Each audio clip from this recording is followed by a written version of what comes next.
주님께서 그 자라나신 곳 나사렛에 오셔서 안식일에 자신의 관례에 따라 회당으로 들어가시어 성경을 읽으려고 서심해 선지자 이사야의 두루마리를 그분께 드리니 주님께서 그 두루마리를 펴시고 이렇게 기록된 데를 찾으시니 곧 하나님의 영께서 내게 오셨으니 왜냐하면 가난한 사람들에게 복음을 선포하게 하시려고 내게 기름을 부으셨기 때문이라. 나를 보내시어 마음이 상한 사람들을 낫게 하시며 포로된 사람들에게 자유를, 눈이 안 보이는 사람들에게 다시 보게 함을 선포하며 억눌린 짓밟힌 사람들을 자유롭게 하시고 주님의 은혜의 해를 선포하게 하려 하심이라 하셨더라. 그 두루마리를 말아서 그 맡은 사람에게 주시고 앉으시니 회당 안에 있던 사람들의 모든 눈들이 주님을 바라보더라. 주님께서 그들에게 말씀하시기를 오늘 이 성경 기록이 너희 귀에 이루어졌느니라 하시니 모두가 주님을 증언하고 그분의 입에서 나오는 은혜로운 말씀에 기이 여겨 말하기를 이 사람은 요셉의 아들이 아니냐 하매 주님께서 그들에게 말씀하시기를 너희가 확실히 의사야 너를 낫게 하라 하는 이 속담을 들어 너가 가버나움에서 행하였다고 우리가 들은 모든 것들을 여기 너의 고향에서도 행하라 하고 나에게 말하리라 하시니라. 또 주님께서 말씀하시기를 진실로 내가 너희에게 말하노니 어떤 선지자도 자신의 고향에서 인정을 받지 못하느니라. 이제 내가 참으로 너희에게 말하노니 엘리야의 날들에 하늘이 3년 6개월 동안 닫히어 온 땅에 걸쳐 큰 흉년이 들었을 때 이스라엘에 많은 과부들이 있었으나 엘리야가 그중 아무에게도 보내심을 받지 아니하였고 오직 시돈 나라의 도시 사렙다에 사는 한 과부에게 뿐이었느니라. 또 선지자 엘리사의 때에는 이스라엘에 많은 나병 환자들이 있었으나 그 중에 아무도 깨끗하게 되지 못하였고 오직 시리아 나라 나만 장군뿐이었느니라. 회당에 있던 모든 사람들이 이 말씀들을 듣고 분노가 가득하여 일어나 주님을 도시 밖으로 쫓아내고 그 도시가 세워진 산의 남떨어지까지 끌고 가서 주님을 밀쳐내어 던지려 하니라. 그러나 주님께서는 그들의 가운데로 지나서 나사렛을 떠나가시니라. 아멘. 오늘 이 말씀은 엄청난 사건입니다. 제가 들여다보니 3년인지 4년 전에 이 같은 본문으로 말씀을 드렸는데 그때 제가 보지 못했던 부분을 다시 발견하고 다시 한번 여러분에게 이 본문 말씀을 전하려고 합니다. 제목은 우리가 주 예수님의 권위와 권세, authority and power, 이것을 믿는다 하는 게 이게 무슨 말인가? 예수님의 그 권위와 신으로서의 그 자리, 그 권위와 행사하시는 힘, 권능, 권세라고 하죠. 우리가 믿는다 할 때 우리 삶에서 그게 무엇을 이야기할까? 우리 한 사람 한 사람이 생각을 해봅시다. 오늘 나사렛 예수님의 자라나 나이 30까지 계셨던 그 고향에서 일어난 이 엄청난 사건을 통해서 저희 개개인의 삶에 비추어보고 우리 가족의 삶에 비추어보고 교회의 삶에 비춰볼 필요가 있습니다. 예수님께서 메시아이기 때문에 유대인들은 메시아란 말씀은 하나님이 보내신 하나님의 자격을 가진 분, 사람이 아니라는 것을 이해하고 있었습니다. 그러니까 하나님께서 가지신 힘은 유대인들이 아는 구약의 욥기와처럼 사탄과 싸우는 힘을 가지신 신이라 이겁니다.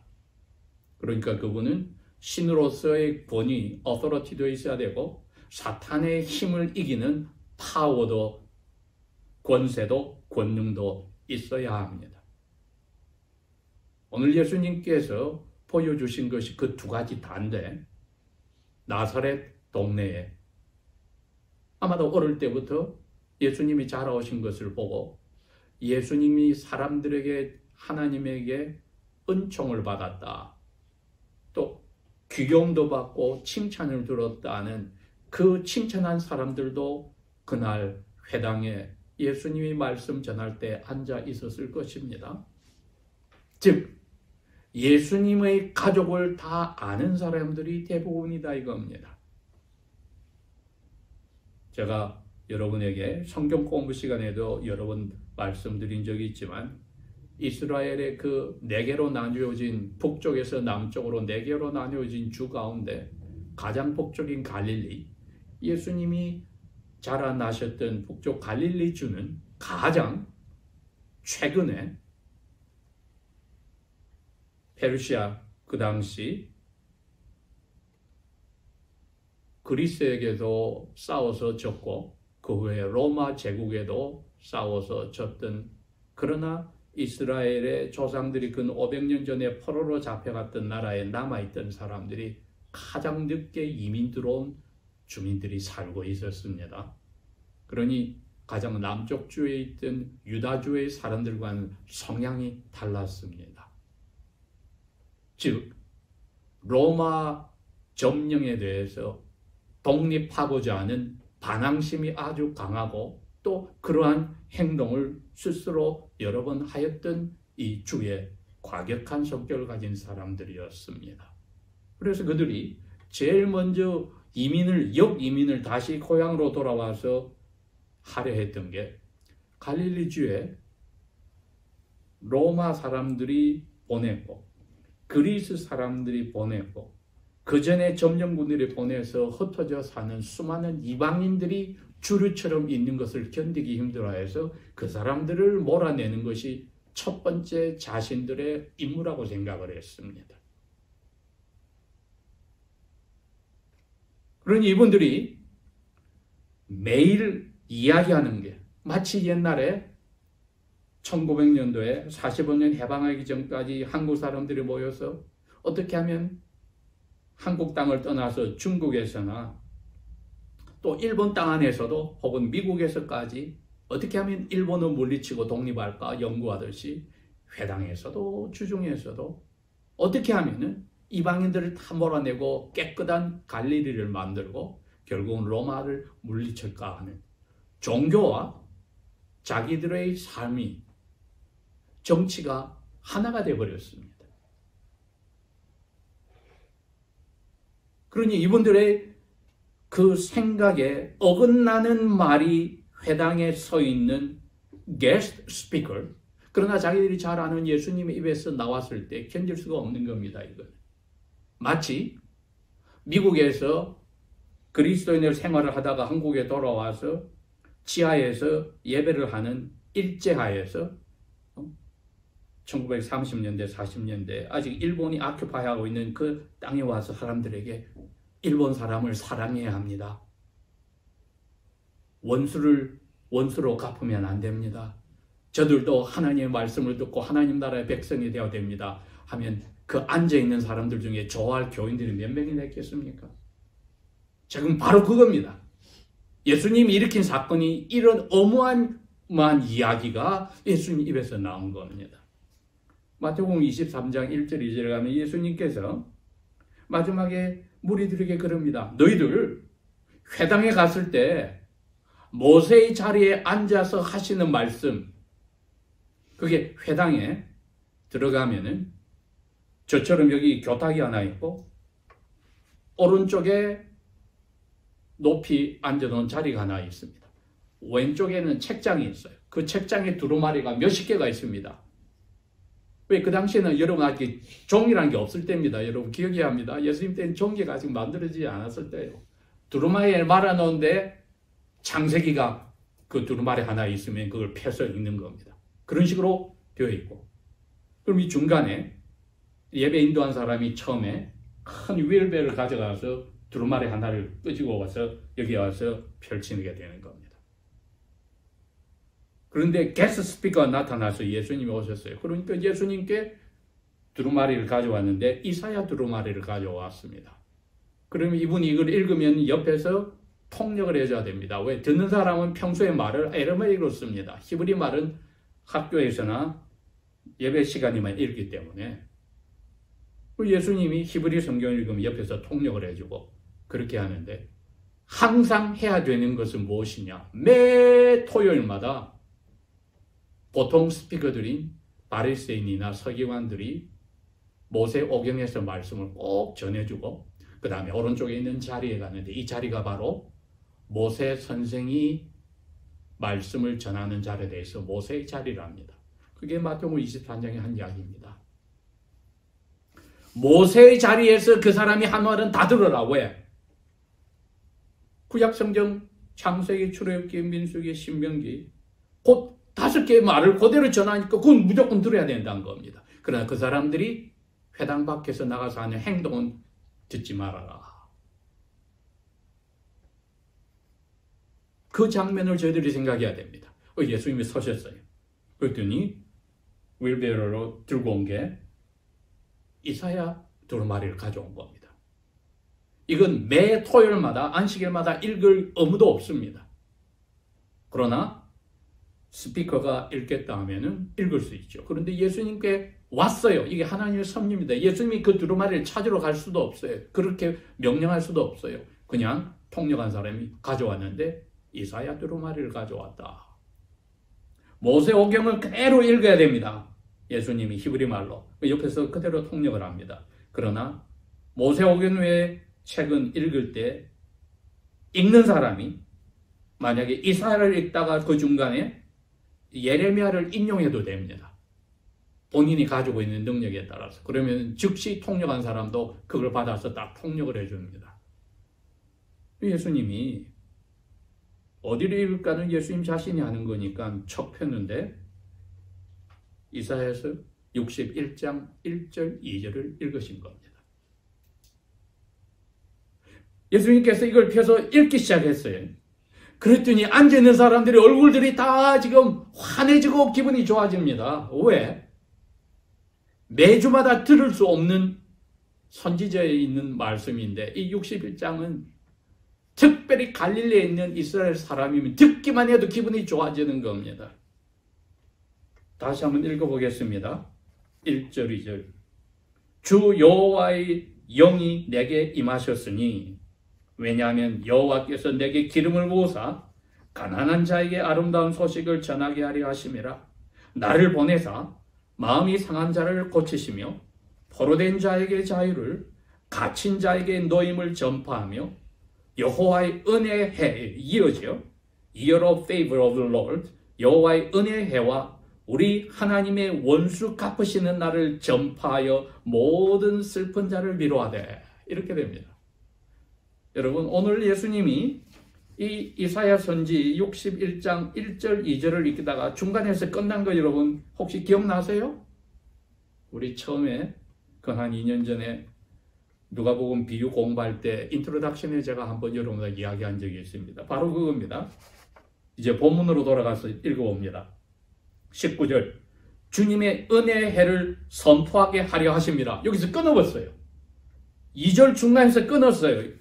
원래 2절은 이렇게 됩니다. 주님의 은혜의 해와 우리 하나님이 우리 원수를 복수하는 날을 전파하며 이 말 때문에 이분들이 이걸 그렇게 읽기를 좋아했던 겁니다. 이 원수 첫 번째는 지금 이방인들이 갈릴리 주 모조리티가 되어 있는데 이거 쫓아내고 그 다음에 로마 군대 쫓아내고 그 다음에 빌라도 총독 쫓아내고 이방인의 피가 섞인 헤롯왕 쫓아내고 메시아가 왕이 되시는 날이다. 그 날이 우리 원수를 깨끗하게 심판하고 없애버리는 날이다. 이 말을 그렇게 좋아하는 겁니다. 그렇지 않겠어요, 여러분?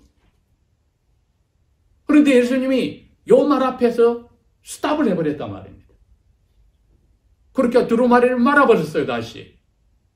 넘겼어요. 더 이상 읽을 의도를 안 가지고 계신다는 겁니다.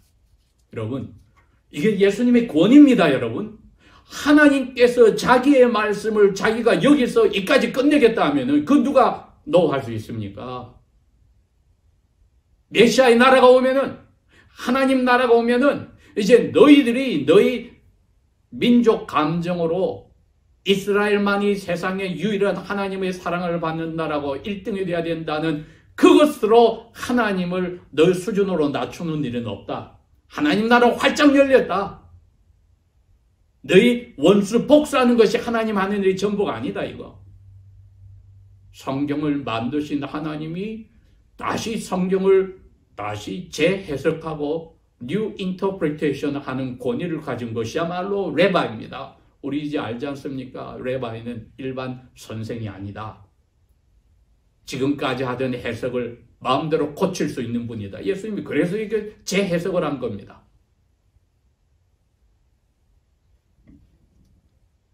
그 권위에 힘이 들어가서, 그럼 가버나움에서 이미 예수님이 시작을 했어요. 악한 영들을 물리쳤다. 병든 사람을 낫게 하였다. 예수님의 3년 반의 공사의 시작이었습니다. 그러니 나사렛 고향을 제일 먼저 방문한 것은 예수님의 앞으로의 사역의 시작점을 자기 고향으로 잡았는데, 고향에서 이 사건은 예수님의 권위도 무시하고 예수님의 힘도 무시하고 어떻게 했습니까? 3년 후에 예루살렘의 지도자들이 빌라도와 함께한 일을 이미 고향 사람들은 하였던 것입니다. 낭떠러져 들어가서 죽이려 했다. 왜? 자기들이 알고 있는 종교관, 자기들이 알고 있는 정치관, 자기들의 삶의 전부인 것을 흔들어 버렸을 때 예수님의 권위와 권세를 자기들이 취향에 맞지 않다고 죽여버리려 했던 것입니다. 우리가 과연 예수님의 음성을 오늘 들을 때 나사렛 사람들과 같은 행동을 안 한다고 자신할 수 있을까요? 내가 가지고 있는 내 욕심, 내가 원하는 바 그것하고 하나님의 말씀이 이렇게 하나님으로, 권위로, 어서러티로, 그리고 우리의 영혼을 변화시키고 살릴 수 있는 힘으로 왔을 때 no 할 수 있다 이겁니다. 왜? 아직까지 제자의 자리인 자기를 부인하고 자기 뜻을 부인하지 않으면 얼마든지 나사렛에 있는 주민들처럼 예수님을 죽이려 하는 화가 가득한 마음으로 폭도로 변할 수 있다는 것입니다. 20절 계속 읽습니다. 그 두루마리를 말아서 그것을 가져왔던 사회자에게 넘겨주시고 앉으시니, 이제 압니다. 여러분, 어디에 앉았습니까? 오른쪽에는 모세의 자리에 앉았습니다. 회당 안에 있던 모든 사람들이 눈이 주님을 이제 무슨 말을 하는가? 왜? 머릿속에 이분들은 지금 섭섭한 것도 들어있어요. 제일 듣고 싶어하는, 매주마다 이건 선지서를 읽어주지 않기 때문에, 왜? 자기들은 집에 성경이라는 게 없습니다. 들어서 외우고 그 즐거움으로 사는데, 오랜만에 들었는 원수를 물리치는 여호와의 날인데 그 말을 싹 빼버렸으니 이분들이 얼마나 실망이 컸는지 몰라요. 그렇지만 그 앞부분은 좋잖아요. 억눌린 사람 자유롭게 해주시고 이거 다 자기들에게 적용을 하기 때문에 우리가 이 점령군에서 해방된 날 이것만 생각하고 있는데, 제일 중요한 원수를 깨부수는 야훼의 날 그 말을 싹 하지 않고 그 앞에서 끊었기 때문에 듣는 사람들의 심정이 어떤지 생각을 해보면 마치 우리 원하는 대로 하나님이 안 해주신다고 하나님의 말씀을 우리가 옵셔널, 셀렉티브리 따르고 무시하는 거와 다를 바가 뭐가 있냐 이겁니다. 21절 주님께서 그들에게 말씀하시기를 오늘 이 성경 기록이 이사야가 말한 야훼 그 하시겠다는 예언이 fulfilled, 너희 귀에 이루어졌다.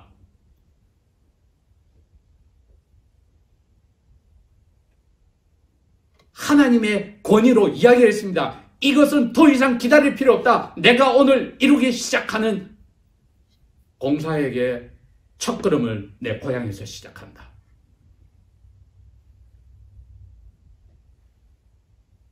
그랬더니 이분들이 다 기분이 좋았습니다. 메시아가 드디어 오셨구나. 근데 예수님을 메시아로 생각을 안 한 거지요. 드디어 우리의 원수를 갚아주는 야훼께서 메시아를 보내서 드디어 우리가 독립하고 1등 되는 날이 시작이 되었구나. 22절 모두가 주님을 증언하고, 증언이라는 표현은 주님 하시는 말씀을 정확하게 들었다는 겁니다. 그래 알았어 했는데 그 다음 말입니다. 그분의 입에서 나오는 은혜로운 말씀. 이게 그린 말이 이게 번역이 안 돼요. 기이 여겼다, 놀랐다, 영어로도 번역이 안 됩니다. 이게 여러분. 무슨 말이냐? 기가 찬다는 뜻입니다. 은혜의 말에 기가 찼다. 여러분, 이게 조화를 이룹니까? 은혜로운 말씀을 듣는데 듣는 사람은 기가 찼다. 이게 이해가 됩니까, 여러분? 제가 저번에 몇 년 전에 이걸 여러분에게 놓쳐서 말씀을 못 드렸더라고요. 은혜로운 말을 듣는데 왜 기가 찼느냐? 의의가 없다. 지금 그 이야기입니다. 의의를 상실했다는 겁니다. 왜?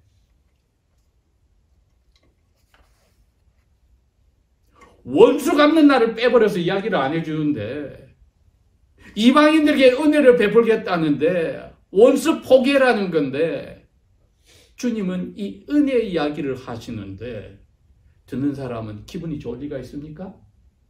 일본을 눈 감아주고 반항도 하지 말고 총독으로 와 있는 사람 살인하지도 말고, 그 이야기입니다. 이게 주님은 은혜로 이야기를 해주시니 듣는 사람은 기분이 나쁘고 감당이 안 되더라 이겁니다. 여러분, 하나님께서 예수 그리스도의 형상으로 오셔서 그 하나님의 권위로 악한 영을 이미 가버나움에서 14절 15절 우리가 보면 거기서 막 시작을 했잖아요. 그렇게 하자마자 고향으로 오셨어요. 권세를 보여서 어두운 세력을 이겼는데, 가장 하나님의 뜻을 따르며 개혁을 부르짖으며 정치와 신앙을 하나로 해서 이스라엘이 가장 하나님의 존경을 받고 뜻을 따르는 나라로 만들겠다고 결심하는 갈릴리 사람들이, 나사렛 사람들이 그 하나님의 뜻이 왔을 때 노 한 겁니다. 왜? 자기들의 원하는 바가 아니었기 때문에. 그러니 예수님의 권위와 권세를 믿는다는 것이 우리의 삶에서는 첫 번째는 우리 머리로서 그대로 깨달은 대로 아멘 해야 합니다. 그 믿음이 우리에게 필요합니다. 머리로서 이해해서 나는 이거 안 오네 하지 말고 아멘 하고 intellectual assent, 이게 우리가 해야 될 믿음의 첫 번째입니다.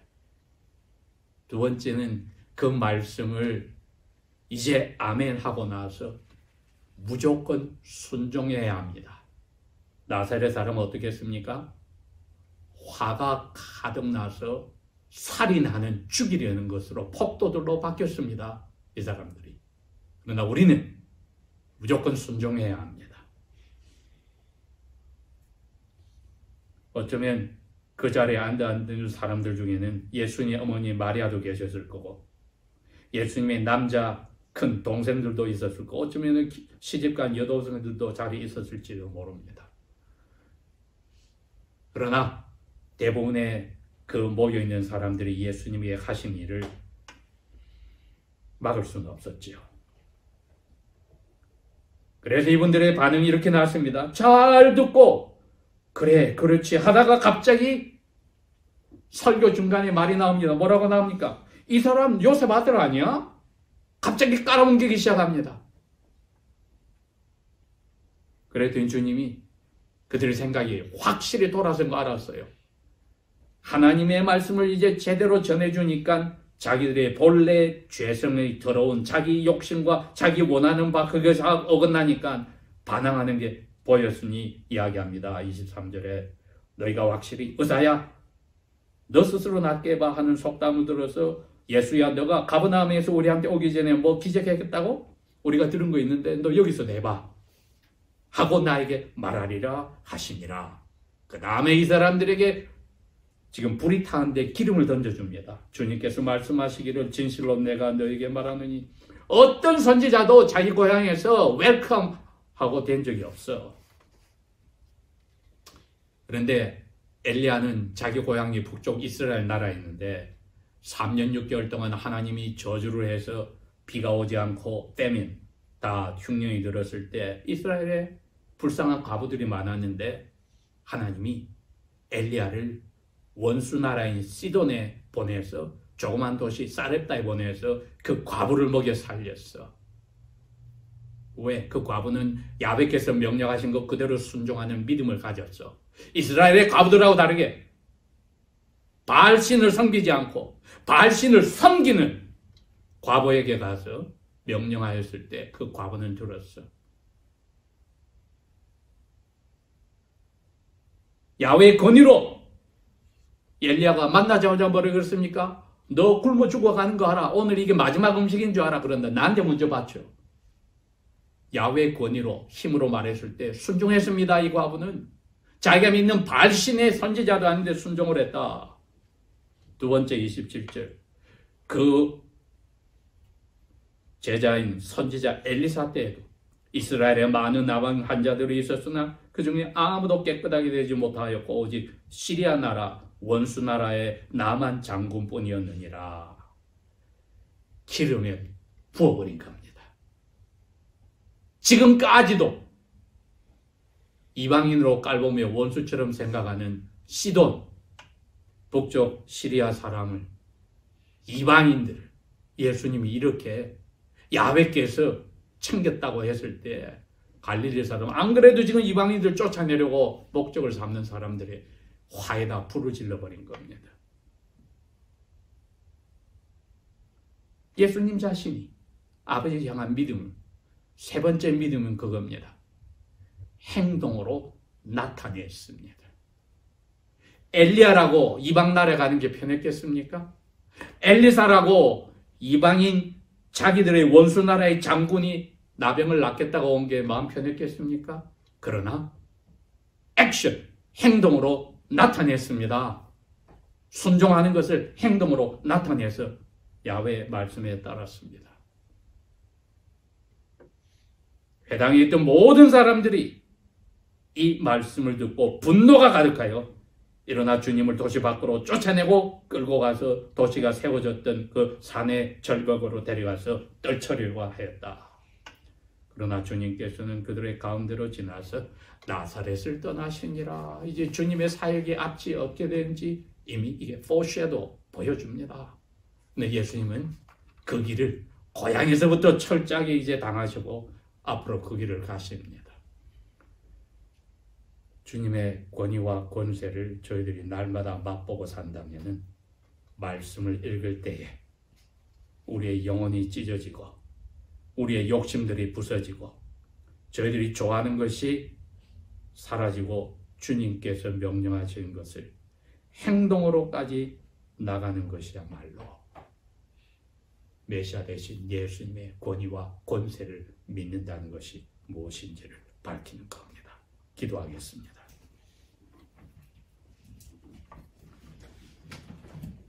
아버지 하나님, 저들의 영혼에 성령께서 항상 충만하셔서 성령님을 슬프게 할 때에 깨우치겨 저희들이 돌아서서 아버지의 권위와 그 권세에 철저하게 순종하며 언행심사가 거기에 맞추어 사라져 나가도록 날마다의 삶 속에 간섭하시고 억지로라도 끌고 가 주소서. 예수님 이름으로 감사 기도합니다. 아멘.